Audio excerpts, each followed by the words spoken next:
दोस्तों, हमने पिछले पार्ट में देखा कि किस प्रकार जयमती बगड़ावतों के सामने अपना शादी का प्रस्ताव रखती है और किस प्रकार जयमती का विवाह एक 80 साल के बूढ़े रावजी के साथ हो जाता है।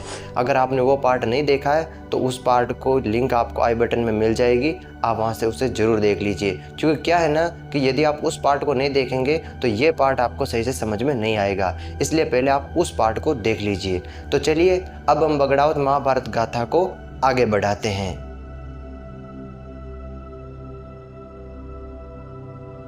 दोस्तों, अब सवाई भोज जयमती से कहते हैं कि अभी तो आप रावजी के साथ जाइए, हम आपको वचन देते हैं कि 6 महीने बाद हम खुद आपको लेने आएंगे। अब रावजी जयमती को लेकर राण बिनाई पहुंचते हैं तो अब जयमती रावजी को अपने पास नहीं देखना चाहती है, इसलिए वह रावजी से कहती है कि आप मुझे कोई एक अलग महल बना कर दे तो मैं आपके साथ रहूं, वरना नहीं। तो पहले तो रावजी नहीं मानते, लेकिन जब जयमती जिद करती है तब रावजी अंततः उनकी बात मान लेते हैं और महल बनवाने का काम शुरू करते हैं। अब दिन भर सैकड़ों कारीगर उस महल को बनाते हैं और रात को हीरा और जयमती जाकर उस महल को बिगाड़ देती है ताकि महल नहीं बन पाए, और अगर महल नहीं बन पाएगा तो रावजी उसके साथ नहीं रह पाएंगे। कुल मिलाकर जयमती और हीरा टाइम पास कर रही है ताकि जैसे तैसे 6 महीने निकल जाए और रावजी उसके पास न रुक पाए। फिर भी ऐसा करते हुए भी जैसे तैसे अंत में 6 महीनों महल बनकर तैयार हो जाता है। अब जब 6 महीने होने के बाद भी बगड़ावत जयमती को लेने नहीं आए तब जयमती हीरा से पूछती है कि हीरा, सवाई भोज ने तो वचन दिया था कि वह 6 महीने बाद मुझे खुद लेने आएंगे, पर वे तो आए ही नहीं। तब हीरा कहती है कि लगता है वह अपनी गाय चराने में व्यस्त हो गए होंगे, इसलिए वह नहीं आए। तब जयमती हीरा से पत्र लिखवाती है कि जिस प्रकार सीता रावण के कैद में थी उसी प्रकार मैं रावजी के कैद में हूँ, मुझे यहाँ से छुड़ा कर ले जाइए। अब हीरा चील बनकर ये जो जयमती का पत्र है ये बगड़ावतों तक पहुँचाती है। जब सभी बगड़ावत दरबार में बैठे होते हैं तब जयमती की जो सहेली है हीरा, वो आकाश में चील बनकर उड़ती हुई आती है और वो जयमती का पत्र नीचे गिरा देती है, जिसे नियाजी अपनी तलवार की ढाल से ढक लेते हैं, यानी उस पत्र को छिपा लेते हैं। ये सब सवाई भोज देख लेते हैं और नियाजी से अकेले में पूछते हैं कि नियाजी, वो पत्र कहाँ का था और उस पत्र में क्या लिखा है। आपको बता दूं कि ये जो नियाजी है इनको 6 महीने आगे क्या होगा ये पहले ही पता चल जाता है, इसलिए ये भांप जाते हैं कि अगर इस पत्र में लिखी हुई बात पर हम सब गौर करेंगे तो हम सब मारे जाएंगे। इसलिए वे ये पत्र सवाई भोज को नहीं देते हैं, लेकिन जब सवाई भोज जिद करते हैं तब नियाजी वो पत्र सवाई भोज को दे देते हैं। और सवाई भोज जब जयमती का पत्र पढ़ते हैं और सभी भाई मिलकर ये निर्णय लेते हैं कि अब रानी को रावजी के यहाँ से भगाकर लाना ही होगा, क्योंकि आखिरकार वचन जो दिया है। अब सभी बगड़ावत मिलकर रानी को लाने की तैयारी में जुट जाते हैं।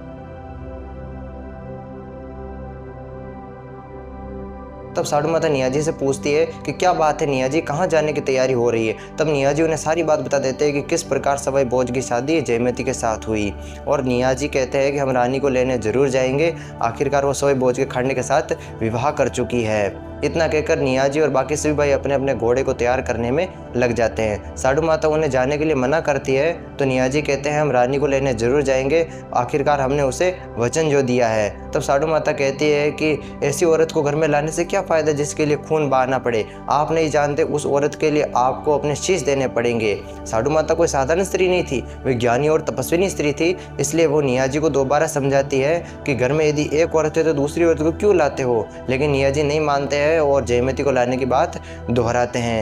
साधु माता बगड़ावतों को समझाती है कि पर नारी को अंग लगाना अच्छी बात नहीं है। रावण भले कितना ही बलवान था, लेकिन सीता माता का हरण करके लाया तो परिणाम देखो, आज भी पुतले फूके जा रहे हैं। दुशासन ने द्रौपदी को हाथ लगाया तो वो भी मिट्टी में मिल गया। वो कहते हैं ना, पर नारी पहनी छुरी तीन ओर से खाए, धन हरे यौवन हरे और घोर नरक ले जाए।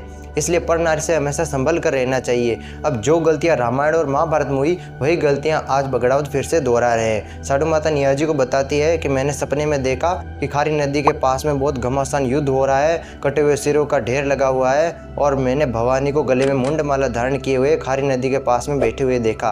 तब नियाजी कहते हैं कि सपनों का क्या, सपने तो झूठे होते। अब देखिए बगड़ावतों का काल आ रहा है, इसलिए वह साधु माता की इतना समझाने पर भी नहीं मान रहे हैं। जब बगड़ावत साधु माता की इतना समझाने पर भी नहीं मानते तब साधु माता रूपनाथ जी को पत्र लिखती है कि आपके चेले गलत रास्ते पर जा रहे हैं, उन्हें समझाइए। तब रूपनाथ जी जवाब देते हैं कि साधु माता रानी को तो लाना ही होगा। नियाजी जो रूपनाथ जी का जो पत्र है ये सबको पढ़कर सुनाते हैं तो बगड़ावतों के महल में नगाड़े बजने लगते हैं। साधु माता कहती है कि बाबा जी को तो आग बुझाने के लिए कहा था, बाबा जी ने तो और आग लगा दी है। तब बहुत बात करने पर भी जब बात नहीं बनी, तब साधु माता कहती है कि ठीक है, जब इतना समझाने पर भी नहीं मान रहे हो तो ठीक है, रानी को लेकर आइए, मैं उसे अपनी बहन की तरह समझूंगी और उसका हंसी खुशी से उसका स्वागत करूंगी।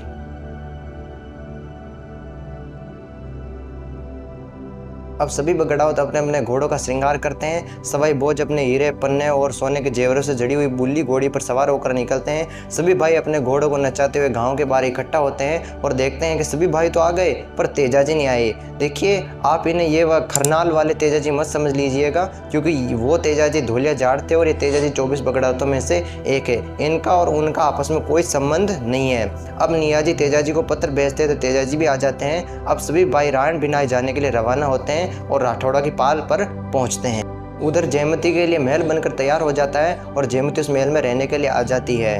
अब राव जी अपनी नई रानी जयमती से मिलने के लिए जब रात को आते हैं, तब रानी उनके साथ चौपड़ खेलती है और अपनी माया से राव जी को मुर्गा बना देती है और हीरा को बिल्ली बना देती है। अब मुर्गा बने राव जी पूरी रात बिल्ली से बचने के लिए इधर उधर भागते छिपते रहते हैं। ऐसा क्रम कई दिनों तक चलता रहता है। एक दिन नीमदेव जी राव जी से पूछते हैं कि भाई साहब, आपकी आंखें बहुत लाल हो रही है, क्या हुआ, आप रात को सोए नहीं थे? तब राव जी कहते हैं कि लगता है कि महल में कोई भूत प्रेत घुस आया है जो पूरी रात बिल्ली बनकर मेरे पीछे पड़ा रहता है, मुझे डराता है।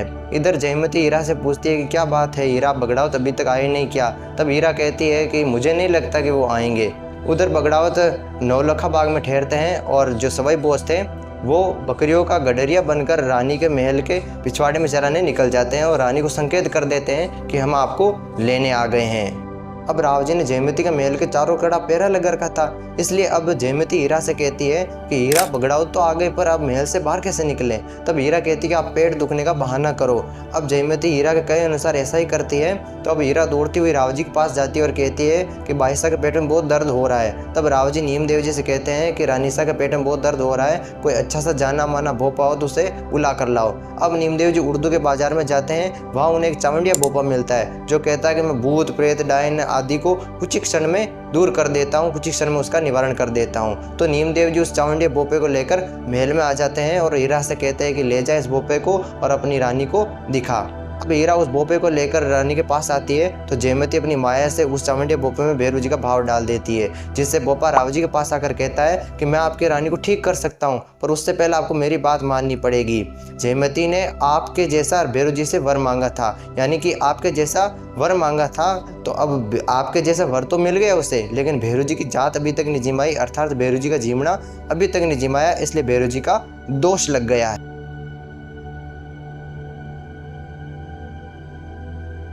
तब नीमदेव जी हीरा से पूछते हैं कि जात जिमाने में क्या क्या लगेगा? तो हीरा कहती है कि 12 मन का पुआ और 12 मन की पापड़ी, उसके अलावा एक 12 मन का सुअर रानी के मुंह पर वार कर छोड़ो तो रानी सा बचे वरना नहीं। और ये टोटका सिर्फ राव जी के हाथ का ही लगेगा और किसी के हाथ का नहीं। इतना सुनते ही राव जी अपनी सेना को लेकर सुअर को ढूंढने के लिए निकलते हैं। तो राव जी के ही एक मंत्री दिया जी उनसे कहते हैं कि राव जी, महल के पहरा अच्छा लगाना, वो 24 बगड़ावत नौलखा बाग में डटे हुए हैं, कहीं वह रानी सा को उठाकर न ले जाए।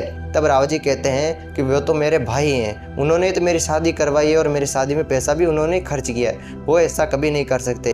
फिर भी राव जी शिकार पर जाने से पहले नीमदेव जी को पहरे पर लगा कर जाते हैं। इधर रानी जयमती अपनी माया से एक सुअर बनाती है जिसका वजन 12 मन का होता है। जयमती उस सुअर को राव जी के आगे छोड़कर कहती है कि सुअर, तू राव जी को नाग पारसिबे के दौड़ता हुआ ले जाना और 4 दिनों तक वापस मत आना। इस प्रकार राव जी सुअर का पीछा करते हुए नागपाड़ से भी आगे निकल जाते हैं और नागपाड़ पहुंचकर वो माया से बना सुअर गायब हो जाता है। अब राव जी और सारे सामंतों को शिकार के बहाने दूर भेजकर जयमती और हीरा बगड़ावतों के साथ भागने की योजना बनाती है।